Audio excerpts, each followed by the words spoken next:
अस्सलाम वालेकुम। मैं रऊफ़ क्लासर आपके सामने नए वीलॉग के साथ हाजिर हूँ।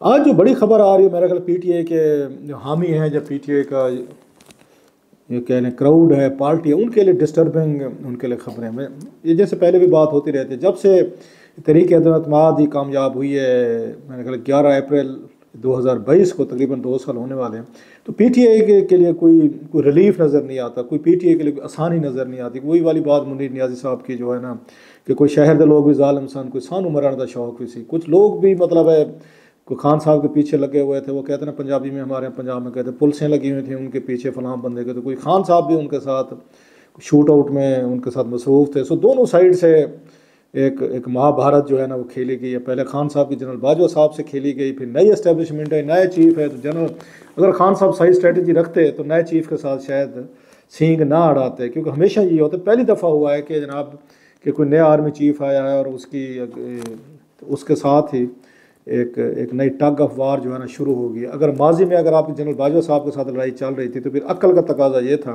कि नए चीफ के साथ आपको नहीं होनी चाहिए थी। इस मामले में नवाज शरीफ और बेनज़ीर भुट्टो साहब को अगर आप फॉलो करें तो उन दोनों ने यही कुछ किया है कि जनाब की जो सिटिंग के साथ अगर उनके मसाइल हैं तो आने वाले चीफ के साथ उन्होंने मसाइल पैदा नहीं किए, बल्कि आने वाले चीफ से फ़ायदा उठा के पावर में है, जैसे कि नवाज शरीफ साहब जरदारी साहब ने किया। खैर, ये खान साहब के लोग तो ये कहें कि जनाब के खान साहब ज़्यादा बेहतर समझते हैं, उनके पास बहुत स्ट्रेटजीज़ हैं, बहुत अक्लमंद हैं, और उनके पास अभी भी उनके पास बड़े कॉर्ड्स हैं। मैं अगर देखता रहता हूँ बड़े लोगों, और मुझे उनकी इस पर बड़ी रश्क आता है जो ये कहते हैं जी खान के पास अभी बहुत सारी हिकमत अमली है। खान साहब को अभी भी बहुत कुछ उनके पास, उनकी वही वाली बात है जो उनकी जुम्बील थी, उस जुम्बील में अभी बड़ा कुछ उनके पास पड़ा, अभी तो कुछ देखा ही नहीं है। सियासत तो खान साहब को आती है, होगी भी, ठीक कहते हैं आप लोग, मान लिया। अब एक और नया मतलब बम शैल आके गिरा है जी, उन्होंने मुलाकातों में पाबंदी लगा दी, उन्होंने मीडिया को साइड पर कर दिया, और वो कहते हैं जनाब खान साहब की लाइफ को बड़ी थ्रेट है, ख़तरा है। सवाल ये है कि ये अब क्यों किया गया? खान साहब तो तकरीबन मतलब साल होने वाला है जेल से हैं, ख़तरात पहले भी थे, उन पर हमले भी हुए थे, अटैक्स भी हुए। जब हमले हुए थे तो उस वक्त भी ये कहा जाता था कि जनाब कि कोई ऐसा ख़तरा नहीं है, कंट्रोवर्सी थी। अब खान साहब को किससे ख़तरा है? जब वो जेल में बैठे हुए हैं, उनको सज़ाएँ हो गई हैं, बुशरा साहबा को हो गई हैं, अब खान साहब को कौन नुकसान देना चाहता है? इसमें डिफरेंट किस्म की इस पर बातें हो रही हैं कि जनाब कि खान साहब की जान के दर पे कौन है। इस पर बात करते हैं कि क्या वाकई खान साहब की जान को ख़तरा है, या एक ड्रामा किया जा रहा है, खान साहब को शिफ्ट करना है यहाँ से किसी और जगह पे उन्होंने लेकर जाना है, या फिर तीसरी बात ये है कि खान साहब से जो मुलाकातें हो रही हैं, वकीलों की हो रही हैं या उनके पार्टी के लोगों की हो रही हैं, या मीडिया से मुलाकातें हो रही थी, जो ट्रायल वगैरह चल रहे थे, उनको बंद किया जाए। क्योंकि खान साहब जेल में बैठ कर भी लगता है ये था कि पाकिस्तानी पॉलिटिक्स हो, इस्टेब्लिशमेंट हो, मीडिया हो, हुक्मरान हो, इलेक्शंस हों, नॉमिनेशन हो, सारी की सारी खान साहब ही हैंडल कर रहे हैं। सो एक तो ये था कि इसको रास्ता ही बंद कर दिया जाए कि जनाब खान साहब से मुलाकातें जो हैं ना अच्छा, पहले इसलिए उनको करानी पड़ती थी, आपको याद होगा कि उस वक्त ट्रायल चल रहे थे, तो अदालत ने कहा दिया था कि जनाब ओपन ट्रायल होगा, ओपन ट्रायल में मीडिया भी बैठेगा। मीडिया जाता तो खान साहब उनसे भी बातें करते थे, वहाँ पे बहुत सारे सीन भी होते थे अदालत में, जजेज़ और खान साहब और शाह कुरैशी के दरमियान रिपोर्ट हो रहा था। सो पूरा मरकज़ जो है, खबरों का फोकस जो है, या एजेंडा सेटिंग जिसको कहते हैं, वो सारी वहाँ से अडियाला जेल से हो रही थी। मीडिया उसको फॉलो कर रहा था, सोशल मीडिया हो या मेन स्ट्रीम मीडिया। अब अचानक क्योंकि ट्रायल इस वक्त चल नहीं रहे, मतलब है कोई अगेन कोई बड़ा ट्रायल नहीं चल रहा, तो लिहाजा वो समात के लिए भी हमें वो नज़र नहीं आते वहाँ पे कि खान साहब बात कर सकें। वो दूसरा ऑप्शन ये था कि खान साहब से उनके वकील या रिश्तेदार मिलते थे, वहाँ से खबरें निकलती थी। अब उन्होंने सबको कह दिया कि ख़तरा है। अब ख़तरा किससे है, इसमें भी ज़रा एक इंपॉर्टेंट बात है जो आपके साथ शेयर करने वाली है। दूसरा जो बड़ा इस वक्त एक यहाँ इशू चल रहा है, एक नया यहाँ कल्चर आ गया, तनख्वाहें नहीं लेते। सदर साहब कहते हैं जी मैं नहीं लूँगा, नकवी साहब कहते हैं मैं नहीं लूँगा, फलाने साहब कहते हैं जी मैं नहीं लूँगा।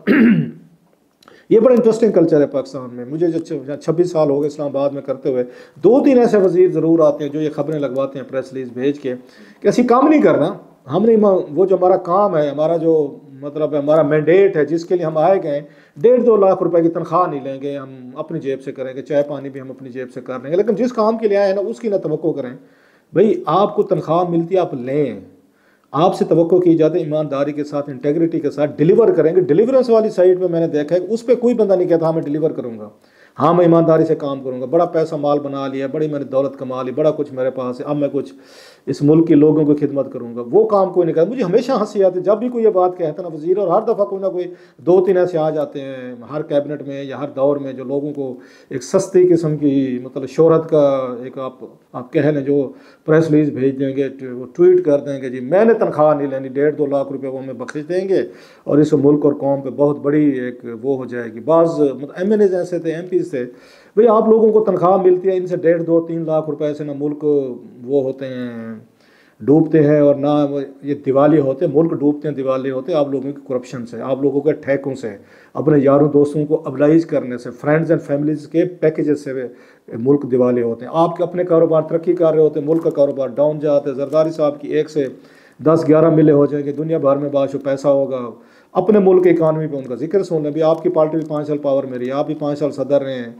तो जनाब आप भी ज़रा बताएं कि ये कैसे होता है कि ख़ानदानी कारोबार तो तरक्की करते हैं आपके, ओमनी ग्रुप तो टॉप जा रहा है सर, और मुल्क की इकानमी आपसे वो नीचे जाते। ये शरीफ फैमिली, ये शरीफ ख़ानदान का हमने देखा है, एक से कई मिले हो गए, अब तो बच्चों ने भी आगे खोल ली, आगे तो अब ग्रैंड चिल्ड्रन भी हो गए, सब कुछ हो गया, मुल्क की इकानमी नीचे। सो जनाब मेहरबानी फरमाएं तनख्वाहें लें, ये सारे वज़ीरों के लिए रिक्वेस्ट है मेरी, बिल्कुल लें। हम टैक्स आपको इसलिए दे रहे हैं ताकि आप अपनी तनख्वाहें भी लें, काम भी करें, ईमानदारी से कर लें, कोशिश करके देख लें। और जैसे अपनी ज़ाती इकानमी पे दबाव वो उसको अहमियत रखते हैं, अपने कारखानों को, अपने घर को, अपनी मिलों को, अपने कंट्रैक्ट को, अपने ठेकों को, अपने कमीशन को, इस पर भी ज़रा उतना ही फोकस रखें अपने मुल्क के इस पर। ये सिर्फ 1.5-2 या 5-10 लाख रुपये अब हमारे ऊपर इतनी मेहरबानी ना फरमाएं, ये ज़रूर लें, आप ज़रूर इसको लें। जो काम है ना, अगर मुमकिन है आपके पॉसिबल है, मुश्किल काम है मुझे पता है, ये काम ज़्यादा आसान है, मैं तनख्वाह नहीं लूँगा, मैं गाड़ी नहीं लूँगा, तो मैं जनाब घर नहीं लूँगा, तो पेट्रोल नहीं लूँगा, तो मैं चाय जो है घर से बनवा कर लाऊँगा, ये बड़ी अच्छी बात है, 2-4 दिन चल जाती होती है, लेकिन असल चीज़ें काम की होती है। वैसे दरमियान में बात आज मैं बात कर रहा हूँ, आज भी आप देखेंगे कि बड़े प्रेस रिलीज ट्वीट्स वगैरह ये चलेंगे, और कुछ दिन पार्टीज़ के सोशल मीडिया ग्रुप्स जो है इनको उठाएँगे और हम बड़े इंतहाई उसमें आएँगे कि वाह जी क्या बात है, हातिम तई की कब्र को लात मारी गई, लेकिन असल काम है वो नहीं करना जो मैंने आपको कहा है। दूसरा जो बड़ा एक मतलब इशू है वो इनका है कि ये क्या सदर आरिफ अलवी साहब के लिए माफ़ी है, क्या दोबारा वो पार्टी में आएंगे, वो जो कोशिशें कर रहे हैं वो कामयाब होंगे या नहीं होंगी। साथ में हम देख लें कि एक और सवाल जो है कि सेनेट जो है इस वक्त वो एंड हो गई है सेनेट की, अब नई सेनेट आपने वो करनी है, आपने इलेक्ट करनी है। मुकाबला जो है इस वक्त वो यूसुफ गिलानी साहब और अनवारुल हक काकड़ साहब के दरमियान है। अब जरदारी साहब जो हैं वो उन्होंने ये वादा किया हुआ है इनसे, यूसुफ गिलानी साहब से, कि आपको चेयरमैन सेनेट बनाएंगे। दूसरी तरफ से इस्टेब्लिशमेंट है, उन्होंने भी वादा किया है अनवारुल हक काकड़ साहब से कि जनाब कि आपको हम या चेयरमैन सेनेट बनाएंगे। और इस सिलसिले में जैसे पहले भी खबर में देख चुका हूँ कि इस्टेब्लिशमेंट ने जरदारी साहब से रब्ता किया है, जरदारी साहब ने उनकी बात सुन तो लिया लेकिन वो कन्विंस नहीं है। लेकिन जरदारी साहब क्या ये दबाव उठा सकेंगे अगर उनको, अगर रावलपिंडी के इस्टेब्लिशमेंट से कहा जाता है कि जनाब ये काकड़ साहब जो हैं आप इनको बनाएं, क्योंकि काकड़ साहब की परफॉर्मेंस इस्टेब्लिशमेंट के नज़दीक और बहुत सारे हल्कों के नज़दीक कंपैरेटिवली बेहतर रही है। उन्होंने बेहतर तरीके से चीज़ें उनका ख्याल है हैंडल की हैं। 6 महीनों में आपको स्टेबिलिटी एक नज़र आई है। एक ठीक है, बहुत से लोगों ने तनकीद भी की काकड़ साहब पे, मैं भी उनमें था जिन्होंने कुछ उन पर तनकीद भी की, कुछ ऐसी बातें थीं, वोकल हैं, आर्टिकुलेट हैं, नो होल्ड्स बार, मतलब वो वेल लेफ्ट पे बिलीव नहीं करते, जो बात है कि वो कह देंगे। अगर किसी ने सख्त बात की है तो सख्त बात का वो जवाब वो सख्त बात से भी देंगे। पश्तून है शायद, ये भी एक मिजाज भी होता है, तो वो मैंने देखा है उनका, और ये बातें उनकी पसंद है क्योंकि एस्टेब्लिशमेंट को जैसे मैंने कहा वो उनको लाइक करते हैं। और अभी वो सेनेटर का इलेक्शन बलूचिस्तान से लड़ कर आएंगे। अब इसलिए भी अनवारुल हक काकड़ साहब की फेवर में कुछ चीज़ें जाती हैं कि सारे बड़े ओहदे जो हैं इस वक्त वो आपके पंजाब के पास हैं, सिंध के पास है, बलूचिस्तान के पास कुछ नहीं है। अगरचे कहा जा सकता है कि 6 साल चेयरमैनशिप जो है ये सेनेट की बलूचिस्तान के पास रही है, सादिक सजनानी साहब रहे हैं। लेकिन ठीक होगा, इसका जो फेडरेशन एक नई फेडरेशन की शक्ल बनी है उसमें तो बलूचिस्तान से आपको कोई नज़र नहीं है। सदर जो है वो आपके सिंध से हैं जरदारी साहब, वज़ीर आज़म आपके पंजाब से हैं, स्पीकर जो हैं वो पंजाब से हैं, डिप्टी स्पीकर मैं गलत नहीं कह रहा था वो सिंध से हैं। बच गया सेनेट में भी अगर यूसुफ गिलानी साहब आ जाते हैं जिनके कोशिश कर रहे हैं जरदारी साहब, तो मतलब ये भी पंजाब से आ गए, तो फिर मतलब बलूचिस्तान के लिए क्या बनता है, बचता है डिप्टी चेयरमैनशिप बनता है, फिर तो आपको कोई ना कोई सीट तो उनको देनी पड़ेगी। ठीक है, सादिक सजनानी साहब नहीं, काकड़ साहब। अब सवाल यह है कि अगर आपने गिलानी साहब को नहीं बनाना चेयरमैन सेनेट, तो फिर उनको कौमी असम्बली में बड़े खुश थे, वो वहाँ रहना चाहते थे कि जनाब मैं MNA हूँ, वहाँ पे बैठूंगा मैं। वहाँ से उनको इस्तीफ़ा दिलवा के उधर से भी, इधर से उनकी सीट ख़त्म हो गई, उनको वापस लाया जा रहा है सेनेट में, उन्होंने कागजात भी ले रहे हैं, इलेक्शन भी लड़ रहे हैं यहाँ से, वो इससे इस्लामाबाद से। तो फिर उनको आप उनको क्या यूज़ करेंगे, क्या लीडर ऑफ द हाउस बनाएंगे? फिर वही वाली बात के चलें कि उनको वो बना लें, अपोजिशन तो साफ ज़रा किसी और के पास जाएगी। सो ये थोड़ी सी इस पे कन्फ्यूजन है कि व्हाट विल हैपन।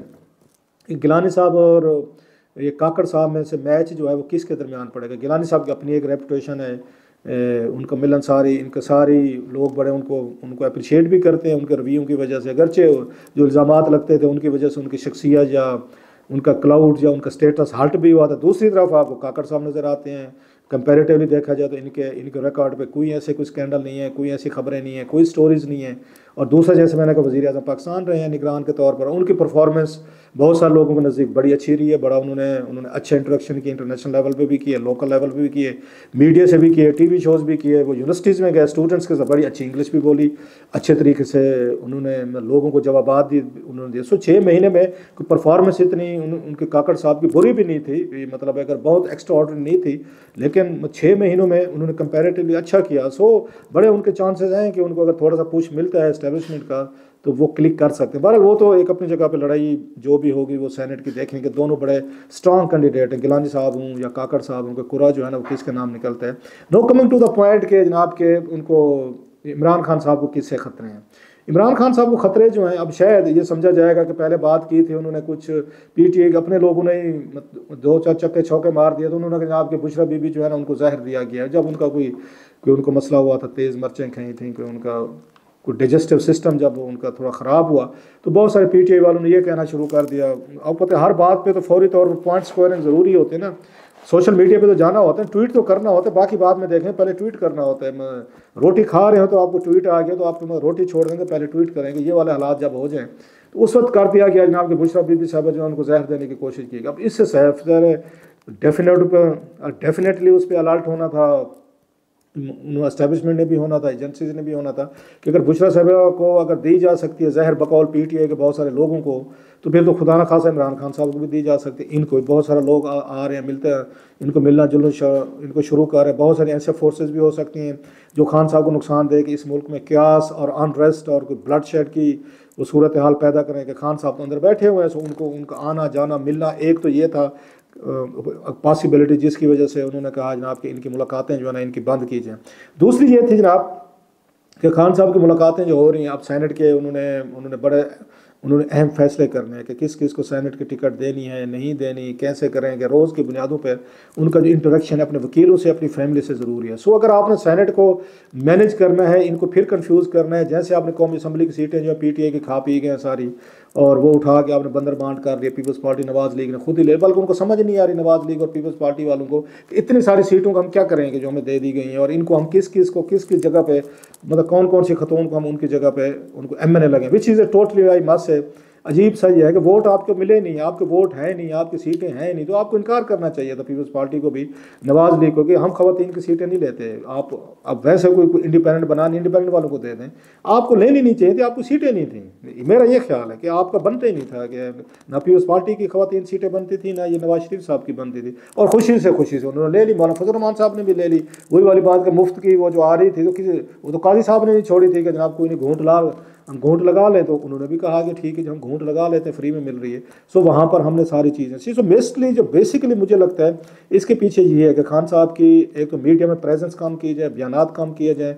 अब क्योंकि हुकूमतें बन गई हैं, पावर स्ट्रक्चर चेंज हो गए, खान साहब को डंप किया जाए अदालत ने सारी, उसमें अडियाला में उनकी खबरें, उनकी स्टोरीज, उनके इंटरेक्शन, क्योंकि जो मिलकर आते हैं वो बहरा के प्रेस कॉन्फ्रेंस करते हैं, रात को TV शो करता है, ट्वीट करता है, वीलॉग करता है, जिसकी वजह से खान साहब का नैरेटिव जो है ना वो पहले से भी ज़्यादा बढ़ चढ़ कर सामने होता है। लिहाजा वो हमारी साइड पे कहते हैं ना, उसमें सरायकी की एक बड़ी खूबसूरत मिसाल है, मार ना कुट आंध्र जा घुट, वो है अगर कहें मार ना कुट आंध्र जा घुट, के किसी को मार पीट करने की ज़रूरत नहीं, यहाँ पे थोड़ी सी किसी की आंत दबा दें वो वैसे बेहोश हो जाएगा। तो उन्होंने भी वही काम करने की कोशिश की, खान साहब की मुलाकातों पर पाबंदी लगाएंगे, इसके बाद खबरें और बाकी चीज़ें बड़ी हद तक वो कम हो जाएंगी, और उनका नैरेटिव जो चल रहा है उसको भी हम बीट कर सकेंगे, सेनेट इलेक्शन भी करवा लेंगे। देखते हैं कि इसके खिलाफ अदालत में जाते हैं या क्या करते हैं। 2-3 हफ्तों के लिए पाबंदी लग गई है खान साहब पर।